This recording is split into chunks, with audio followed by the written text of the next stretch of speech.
Afternoon all of you, myself Ansari Muskan. मैं आप लोग के सामने महिला सशक्तिकरण पर कुछ बातें करना चाहूँगी। अगर उसमें मुझसे कोई त्रुटि हो जाए तो उसके लिए क्षमा प्रार्थी हूँ। नारी नाम है बलिदान का, विस्पान करने का, दे चुनौतियों को मात, दुखों का मान करने का। किसी भी देश का संपूर्ण विकास जब तक संभव नहीं है, जब तक उस देश में नर और नारी के बीच के भेदभाव को समाप्त नहीं किया जा सकता। अर्थात मेरे कहने का यह तात्पर्य है कि जब तक एक महिला और एक पुरुष के बीच के भेदभाव को हम समाप्त कर उन्हें समानता का अधिकार नहीं देंगे, तब तक कोई भी देश संपूर्ण रूप से विकास नहीं कर सकता। हमारे देश में प्राचीन समय से ही महिलाओं ने बहुत सारी कठिनाइयां सही है। अगर मैं यहाँ बात करूं महाभारत की, तो महाभारत में द्रौपदी को भरी सभा में दांव पर लगा दिया गया था। उस पवित्र स्त्री का भरी सभा में चीरहरण किया गया था।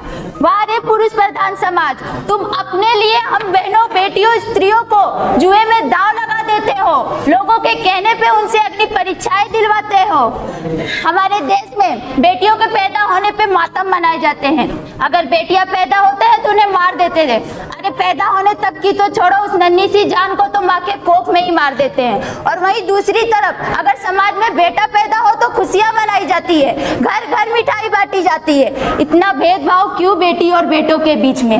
आपने ये पंक्ति सुनी होगी, मेरा देश तरक्की कर रहा है, मेरा देश तरक्की कर रहा है, मेरा भारत आगे बढ़ रहा है। मैं कहना चाहती हूँ, जिस भारत में दो रात बेटी को घर से निकलने की आजादी नहीं है, वो देश तरक्की कर रहा है। फेसबुक की सीईओ ने अपनी बेटी के पैदा होते ही 99% दौलत दान कर दी थी। और आज हमारे समाज में अगर बेटी पैदा हो जाती है तो लोग उसके दहेज के लिए पैसा जोड़ने लग जाते हैं। हमारे समाज के पुरुष की जबान ये तो कह देती है कि हम अपनी बेटी को पढ़ाएंगे नहीं, उसे इस पद तक नहीं पहुंचाएंगे कि वो एक डॉक्टर, अध्यापक या इंजीनियर बने। तो उस पुरुष को भी इस अस्पताल में जाके ये कहने का कोई हक नहीं है कि मुझे अपनी बीवी के लिए एक लेडी डॉक्टर ही चाहिए। इसी कठिनाइयों को प्रस्तुत करते हुए मैं नारी की अगली कठिनाई प्रस्तुत करना चाहूंगी, जो मैं पंक्तियों द्वारा कहूंगी। पंक्ति पर ध्यान दीजिएगा। अंधेरी वो रातें थी, दरिंदों ने उसे चारों ओर से घेरा था।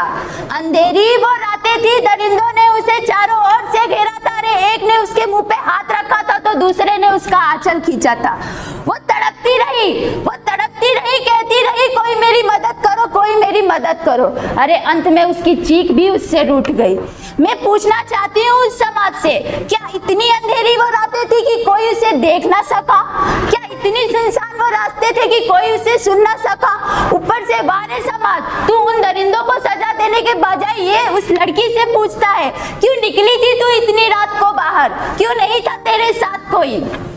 मैं कहना तो वो ऊपर से समाज उनसे ये क्या कहता है, क्या मेकअप था, क्या आभूषण था, या तूने छोटे छोटे कपड़े पहने थे जो तड़पती रही खून से लथपथ होकर उन रातों में? ऐसा कहने वालों, क्या तुम्हें शर्म तक नहीं आती?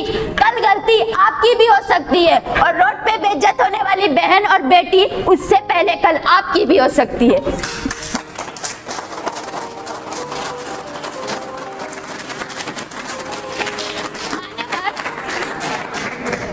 हमारे देश में बेटी को कोख में ही मार दिया जाता है। इतना भेदभाव क्यों? जानते हो क्यों? ये सब आपकी सोच के कारण होता है।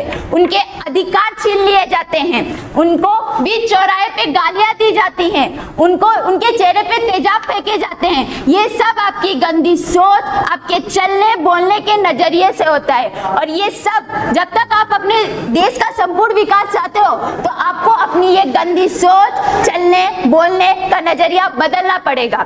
हमारे देश में यही सब जो महिलाओं के साथ उत्पीड़न होती हैं, उन्हें कम करने के लिए बहुत से कानून बनाए गए, जिसके अंदर 51.1 के अनुसार लिंग भेदभाव पर प्रतिबंध लगाया गया। 15.2 के अनुसार महिलाओं और बच्चियों के लिए सुरक्षा के नियम बनाए गए। अनेकों योजनाएं जैसी बेटी बचाओ बेटी पढ़ाओ, ये सब योजनाएं बनाई गई, जिससे आज हमारे देश की महिलाएं सशक्त हो रही है। और हमें अपनी देश की महिलाओं को सशक्त करने के लिए अपना भी समर्थन देना होगा। इसीलिए अंतिम पंक्ति से मैं अपनी वाणी को आराम दूंगी। नारी आप महान हो, वेद हो, पुराण हो। नारी आप महान हो, वेद हो, पुराण हो, धैर्य हो, उत्कर्ष हो, आसमान हो, धरती हो। नारी आप महान हो, वेद हो, पुराण हो, उत्कर्ष हो, धैर्यवान हो, धरती हो, आसमान हो। नारी आप तीनों लोक में महान हो। नारी आप तीनों लोक में महान हो। Thank you.